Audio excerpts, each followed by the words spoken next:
we're going to talk about disruption, which we've obviously seen an awful lot of in the marketplace. And as we sit here today, we're all thinking about sort of disruption caused by COVID. But I want to talk about two scenarios here. The one on the left is, if any of you have tried buying a bicycle in the last sort of few months, you'll know that if you walk into a shop and say, when can I get my bicycle, you're being quoted something between 6 months and a year for any reasonable bicycle on that side. And you might think that's because, since COVID, there's been a 60% increase in the demand in the UK, at least, for bicycles. But actually, there's more of a story behind that, in that there's the coming together of maybe two events. One is that there's a success, in some ways, a success story for the cycle industry, in that they have seen this massive increase in demand. But on the back of that, we as the UK have left the European Union. And one of the net effects of that is that there's been a 30% reduction in the number of qualified HGV drivers available in the UK, because a lot of them were European nationals, and they've gone back to their homelands.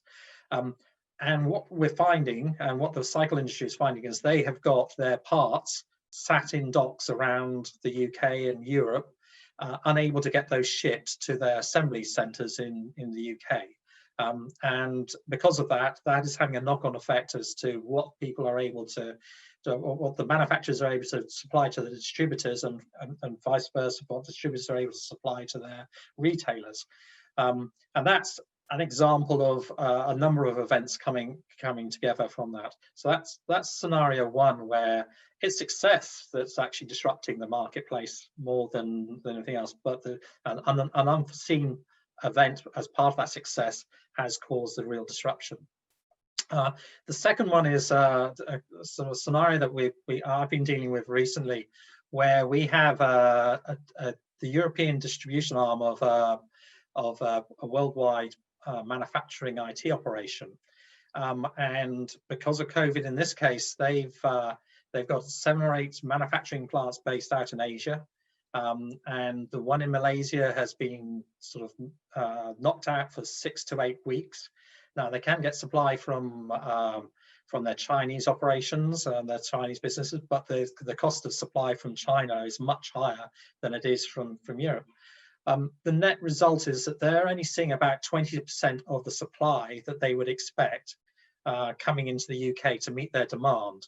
And what they're having to cope with is how they basically allocate their expected inventory that comes to. And at the moment, their IT systems work on a first come, first served basis. So those who've ordered first get the stock. But as it's been pointed out to us, the issues they've got is that doesn't necessarily take into account that are we serving our most profitable customers? Are we serving our largest customers? No, we're just serving the people who happen to have ordered first. So I want to set that as a scene as just as disruptions, the sort of things that supply chain managers around the world are having to cope with.